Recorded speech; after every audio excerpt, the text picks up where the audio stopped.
Today we have with us Nancy Green, Director of the City of LaFollette Public Library, along with many other endeavors throughout the county.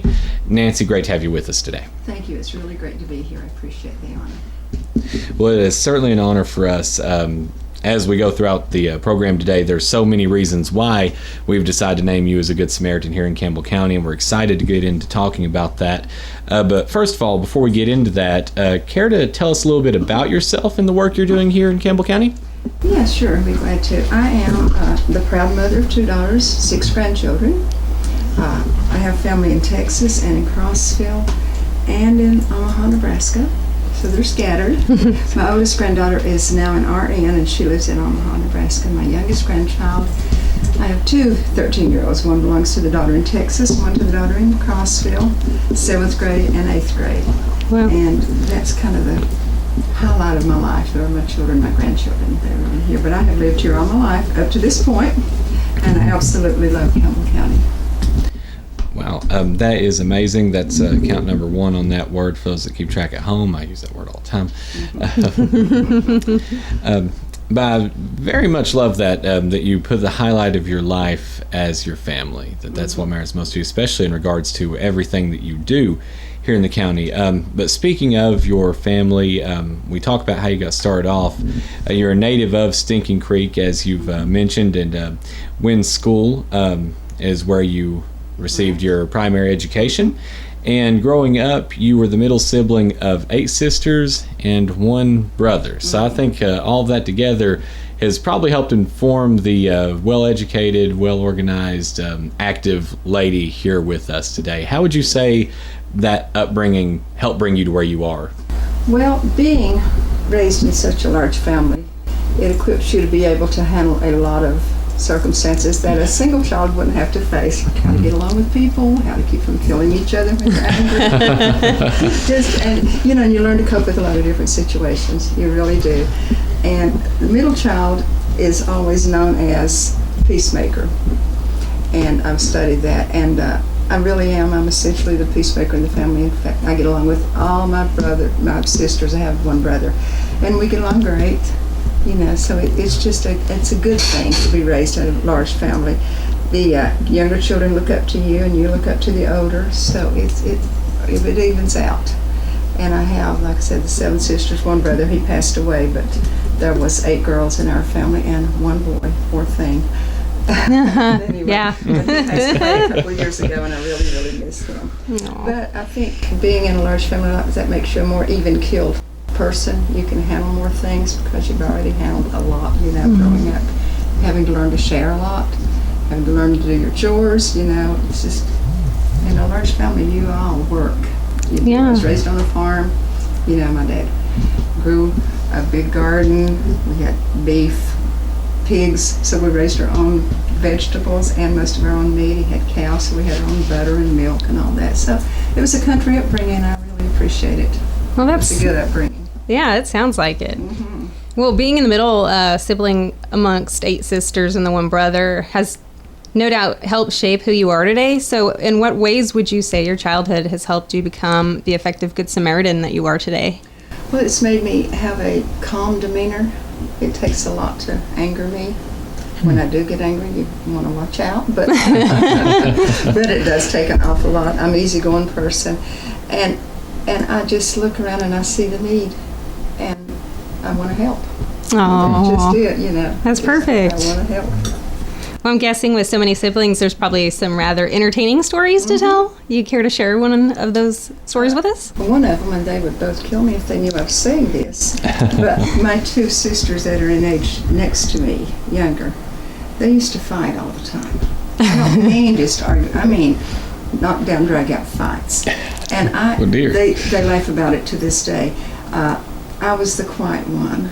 And I would just stand and cry and say, please don't do that, please don't do that, you're going to kill each other. And I remember we had a little staircase in our house, and they were fighting all up and down that stairs that day, and I was just standing with my head hid behind my hands and crying and begging them to stop. That kind of sounds out my memory.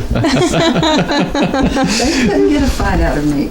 And also, we had a grocery store, And I grew up in a grocery store, a little country grocery store, Yeah. and all my sisters took shifts of staying in that store. That was I wouldn't do it. I was too shy and too introverted. And if I did have to be there for a minute by myself, I would just pray that the next car coming down the road would not stop. I did not want to. Thankfully, I grew out of that. Yeah. But I preferred to be home doing housework or just watching the younger kids, but I did not want to stay in that store. That's understandable. One thing interesting about this, and one of the reasons wanted to bring up about your childhood and your siblings is, as we've been doing the Good Samaritan here and talking to the different Good Samaritans in the county, I've noticed a pattern of humble beginnings. You would think when you see these people being so active and doing such great work in the community that they have to be from wealth and highly educated, or they've come from some faraway place and just brought these talents with them, and that's rarely the case. And I really like to push that with what we're doing here, is that anyone can be a Good Samaritan. In your case, you talked about how just having a lot of siblings and being the middle of them gave you skills that translated into the work you're doing today. So there's people out there listening that I'm sure in a similar situation, they're thinking, well, I don't have that certificate, or I don't have that degree or that training. Did you have a lot of siblings? You've probably already got a lot of training to go out there and do good work and help people. And I think you're a very great inspiration in that regard, that you show that whatever God's given you, you can take that and you can use it. You can. I agree with that 100%. Well, I deeply respect that. And again, one of the reasons Yes. you're one of our Good Samaritans. So very, very much wanted to mention that. But getting into the actual work you're doing, to date, you've served as the City of LaFollette Public Library Director for 30 years, which is an amazing accomplishment in and of itself. I imagine most people, such as myself, are just completely unaware of what goes into making the public library system possible, as well as just what all it offers to the community. So could you elaborate on that for us? Yeah, sure. Be glad to. My job actually is amazing, I think. I've always heard it said, and I agree, that if you find a job you like, you won't work a day in your life because you will enjoy going, and that suits me to a T. I meet so many interesting people, and in the library we offer, of course, books, computer service, Wi-Fi service. People come in all the time wanting to do unemployment, fill out their income tax now, job applications. We do the boater safety test. We're the only certified by TWRA in the whole county to administer that test. So we do that. That's one of the services. We have a monthly book club, which is growing really well. We have a weekly Lego club for the kids, and you should come in sometime and see all the nice things they have made. They're all on display. They're being so creative. They are really good. And in my job, in fact, tomorrow I'm going for a training session, and I'm very, very supportive of doing online CE training, and not just online, but just keeping up your skills. Things change daily. And I have been for the last 2 or 3 years the highest in our whole region of 16 libraries. I have had more training certificates and gone to more of the sessions than any library, because I think you really are supposed to do that. In fact, when I go tomorrow and get the certificate for tomorrow, we'll have 60 training certificates. Wow. From 60 CE courses. That's That is impressive. amazing. Yeah. Truly, You truly. just take time and go do it, Yeah. That's all. You just go do it. Continued education, Yeah, it's important. It is. You got to stay up with things. You do. Don't you fall behind and get left. Yes. Yeah. And we do appreciate you bringing that passion into the work you're doing for the community with that. Yeah. And also 2 amazing fellows keeping track at home. So you've also served as president, and you're currently serving as vice president in charge of programming for the Campbell County Historical Society, which in itself is a fascinating topic. Would you mind telling us a little bit more about that and the work you're doing there? Yeah, sure. The museum itself, if you've never had a chance to go, you should go. It's fascinating. It has so much history in that it looks like a little building until you get in it. And it's small in the front, but it goes a long way back.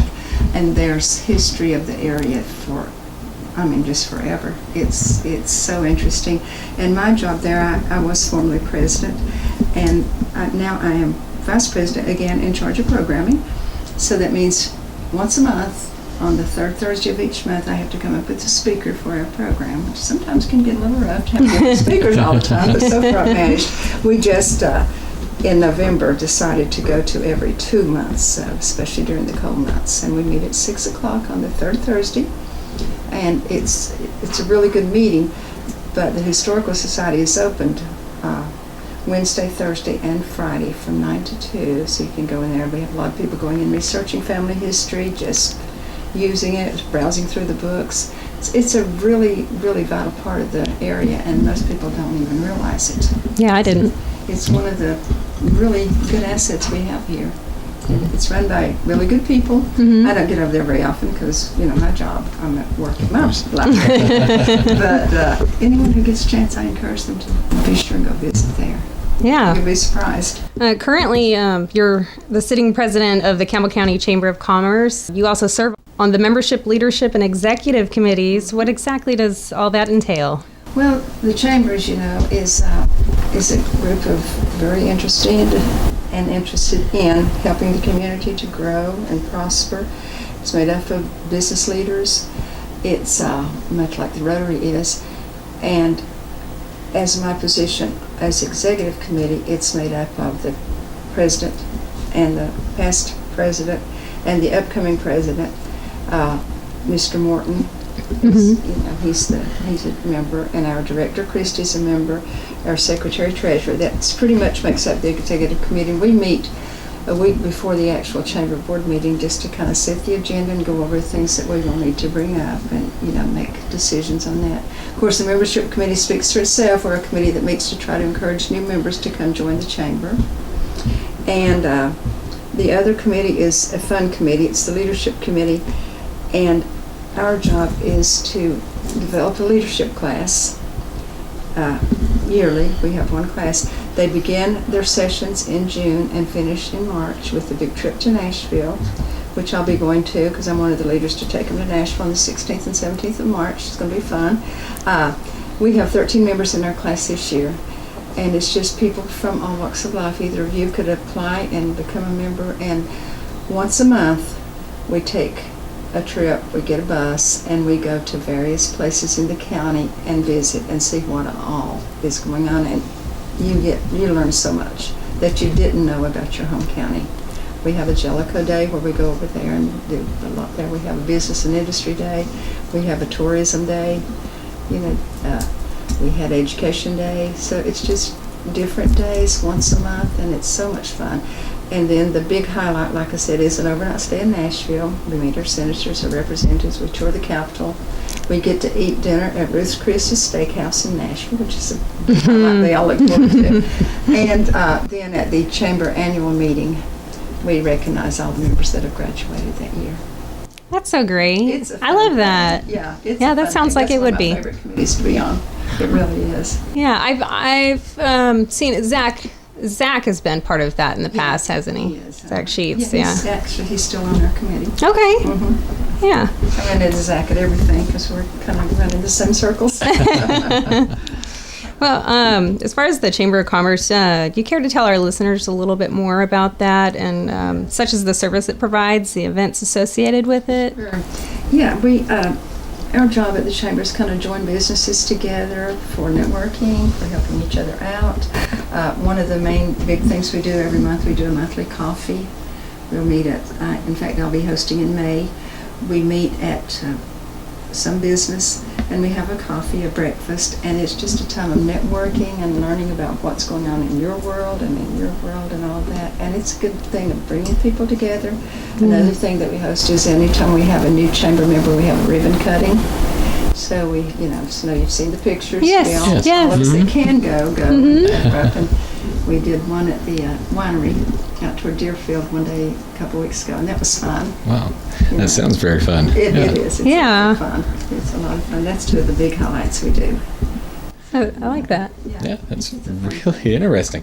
And notice a pattern here with just these things that you're associated with. I think most of the listeners are aware that these things exist. They've heard something about them. They've seen something. But just the extent of what all they do, I think often would go completely overlooked, just how much you guys are doing for the community, how much people can get involved in this and gain from it. And I find that really interesting. That's, again, something I'm noticing as we go through with all of our different Good Samaritans, that you'll drive down the road, you'll see Habitat for Humanity, or you'll hear about the Rotary Club, and it's somewhere in the back of your mind, but you don't realize just how much activity is happening there, how much you can do to be involved, and how much you people are doing in this community every single day. So I find that really, really fascinating, just seeing that pattern continue to unfold there. And again, just amazing what all you're doing there. Third time, by the way. And also, in addition to all of that, somehow you make time for more. You're president-elect of the South Campbell County Rotary Club. Of course, as Renee also mentioned, another Good Samaritan of ours, Zach Sheets, associated with that. As you said, you two seem to be running into each other a lot with your Good Samaritan works. Of course, he's spoken with us about the Rotary Club previously, but we'd very much like your opinion as president-elect, how you view the Rotary Club and what you could tell our listeners about it, as well as your role with it. Sure.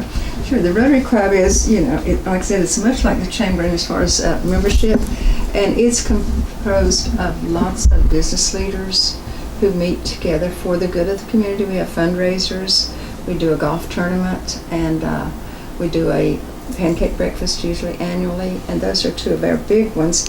And we're going to be under my leadership, because we have to start now before I take charge. We're doing a grant, and that grant is going to go toward helping the Sweet Dreams thing, the Sleep in Heavenly Peace. Yes. Oh, yes. So we're asking for money for that, and we're going to be That's wonderful.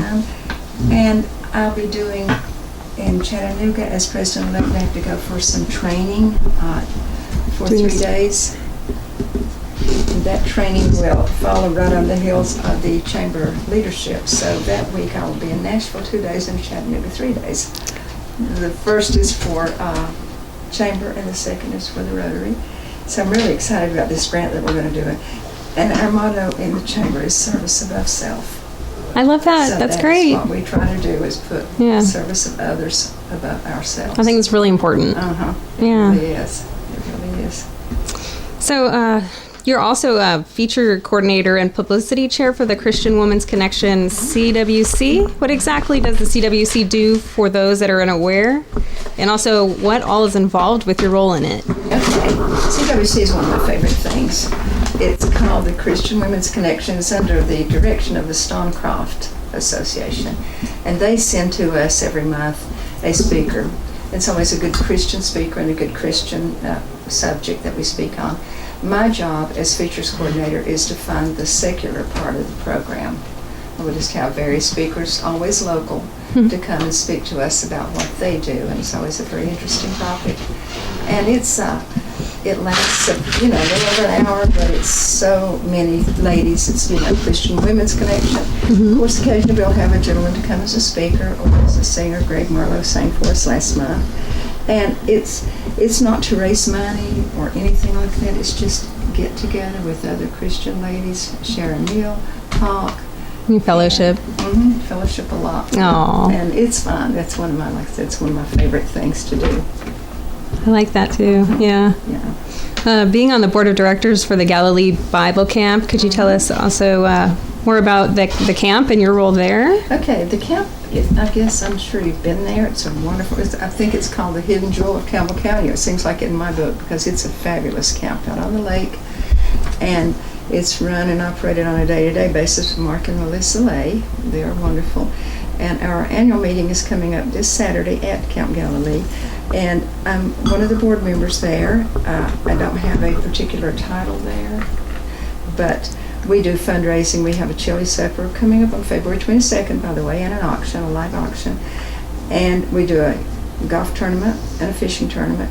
And these funds are raised so that we can send children who cannot afford to otherwise to Bible camp. And the summer is, they have a schedule of different age groups, and it's all summer long, and they do a fabulous work out there.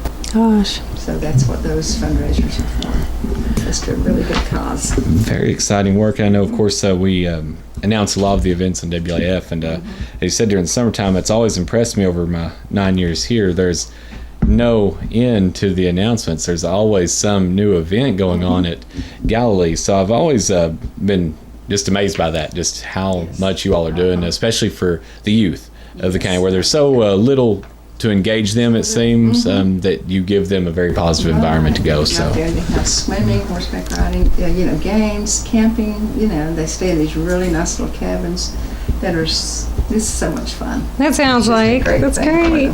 It really is. Of course, this ties us into another one of our good Samaritans, Mr. Mesa. You were involved in the beginning of the Louie Festival, actually, something I don't know how many people are aware of, and in charge of a very successful storytelling tent done at Louie. So would very much like to know how all that experience went. How'd you even get involved in it? Well, I was working, of course, at the city in the library, and our administrator at the time was Scott Collins, and he was very interested in bringing the community together. So we started out as just a small little ragtag group called Unity in Community. And I doubt that a lot of them that's on the committee now even know that. But that's how we began. There was just about 4 or 5 of us. And we all had the same goal, to bring the community together, to bring something that people would enjoy doing. And that blossomed into what is now the County Cultural Coalition. Amazing. And when we first started it and we did the Louie Blueies, I was in charge of a storytelling tent. My job was to bring storytellers in from all over. And we had a big tent, and on that day it was full. We had people coming to listen to all these storytellers. We had one group called the Liars Club, and it was made up of men from around here, and it was so much fun, As time progressed and kind of the focus of the Louie Bluey changed, they kind of got rid of that tent, decided it wasn't, causing enough attention, I guess. So anyway, I'm not as involved now because, I'm not involved at all. I'm still a member of the coalition. It's just a member, but I don't really do a lot at Louie Bluey except just attend it. Okay. It's fun though. Definitely understandable with everything you got on your plate. I guess there's Yeah. a point where you just run out of time in the day. That's very interesting. I actually wasn't even aware of that about the beginning of Louie Bluey myself. A lot of them probably are not. Yeah. But there was just very few of us that started that. Amazing. Which is genuine Good Samaritan work, where you have just a few people. You can expand that into such an amazing work, and that's something I've always been impressed with. Now, you are also a longtime member of the Lions Club, so would you mind telling our listeners more about that? The Lions Club main focus is to eyeglasses. That's our main thing is to provide glasses. And our motto is we serve, which is very similar to the Rotaries, who service above self. All these organizations are kind of very similar in what they do, is trying to help other people. But I have some facts on the Lions Club. Last year, we screened the eyes of more than 1,800 children in our local schools to detect visual issues. We go into the elementary schools with this machine, and it's a very simple test, and the results come back and let the parent know if that child has a vision problem that they might not ever really realize. So we've helped a lot that way. We brought the vision van to the county, and that was a lot of fun. We provided in one day nearly 150 pairs of glasses with exams to people here in Campbell County. It was good. And our year-long fight against preventable blindness gives sight to another 90 individuals by providing them with glasses. We provided scholarships through our fundraisers for local students to the trade school, and we financially supported students to attend the 4-H camp. And then coming up May 4th through the 10th, we're having our annual carnival again. We have in the downtown city parking lot. That brings people from everywhere, and that's a big fundraiser, and we do that just to help the people. And our estimated economic impact on Campbell County in 2018 alone was $43,549. Oh, wow. Just if you had to pay for the services that we provided. So Wow. I'm really proud of the Lions Yeah, Club. I As you definitely should see be. why. Yes, it's a wonderful service. I could have certainly used that when I was a child. I was saying, just talking there. Man, that is really fantastic, amazing work the Lions Club's doing A lot there. of people don't realize what the Lions Club does. Yeah. They just don't. especially going into the schools to do that. I was in school when I realized I needed glasses. Third grade, but I was ashamed to say anything. If I had had a teacher engaged enough to realize I was getting bad grades because I couldn't read, I would have never got glasses. So having someone actually come in the school and just take care of that's truly a wonderful work for those children. It really is. That's commendable, definitely. Yes, commendable. That's an excellent word for it. It really is. So, again, why you're a good Samaritan here in Campbell County. This one really interested me when became aware of this. So you are also serving as gatekeeper for the Dreadwoods Haunt Dead Matter, and you've been doing that since the beginning. So that one definitely stands out among your accolades. How did you get involved in that? Well, Kelly Jo Wright is a good friend of mine, and she started Dreadwoods on her property up there, from Food Line. And she just asked me if I could help, maybe take up the money and all that, because she had someone she could trust, was honest, and that could give back change and all that, which is a big thing. And so I said, sure, I can help you. So that's how I got started there. Every weekend, every Friday night and Saturday night in October, for many years. That's where I spent Friday night from, say, 6 o'clock till midnight, and Saturday night, October. And then we stopped for a couple years. And then she started back this year with a new one, which was downtown, and called it Dead Matter. It wasn't quite as successful as, Dreadwoods, so I'm not sure what her future plans are for that, but that is how I got into that, just through my friendship with her, and that was that charity haunt. I mean, the money we raise on that goes to some needy organization. We've given it to the animal shelter, we've given it to the children's center. One year we kept part of it for the Christmas parade committee because Kelly Jo heads that up, and we were getting very low on funds. So, she doesn't do any of it for herself. It's simply an act of love. Yes, I know Kelly Jo, and she's wonderful. She is. Yeah. You're also active on the Christmas parade committee. Let me say that again. Okay. Double take. You're also active on the Christmas parade committee and have been for 20 years. What has that been like? And is there any particular parade year that holds a special place in your heart? It's been fun to be on that committee. Like I said, Kelly Jo's our chair, and I'm the senior member. I've been on it longer than anyone, longer than her. And my job on that is to plan the reception for the Grand Marshal, and to pay all the bills because I'm treasurer, and order the trophies and order the ribbons, and just all that, and of course then attend the parade and ride with Santa Claus. And my favorite Christmas parade, of course, was this year because I got to serve as Grand Marshal myself. Aww. So that was my very favorite parade of all time, of course. I said when I did that now my bucket list is complete. And I didn't even know I wanted to be that. And when Kelly Jo told me I'd been chosen, I was like, I cried. I just couldn't believe it. It was just that's sweet. So meaningful. It's such an honor. Yeah. It was. I felt humbled and honored. And on the Thursday night before, I brought back having an official reception. We had done it when the lady previous to Kelly Jo had been the Grand Marshal, had been the chair. We would have a big reception. It was kind of not really formal affair, but it was a real fun affair, sort of. We roasted the Grand Marshal, so to speak. And we had stopped doing that. And 3 or 4 years ago, I told Kelly, I said, that is one thing that people really looked forward to. They can wear their nice Christmas clothes, and we have a good meal, and we just meet and honor this Grand Marshal. So we started that back, and that has been a big highlight. In fact, I enjoyed that more than I did the parade. I loved the parade. But, had a lot of speakers come and speak about me, and, my family came. So it was a lot of fun. Yeah. So, of course, that was my most favorite one. My next to most favorite one was last year in 2018 when we had Shirley Rogers as our Grand Marshal, because she was so happy to have that honor. She had been what Kelly Jo is now. She had been the chair of the committee, and I'd worked under her for a long time. So when we chose her, she was just so honored. Aww. So that was my favorite one, besides me, of course. That's definitely something to be proud of. Yeah, I was so proud of it. Yeah. So proud of it. In all of your endeavors, is there one thing that really stands out as being something that you're most proud of? Well, probably one of the things I'm absolutely most proud of was finally getting into a new library building. Like I said, I've been there 30 years, and in the year 2012 we moved into the building we are in now, which formerly was the recreation center.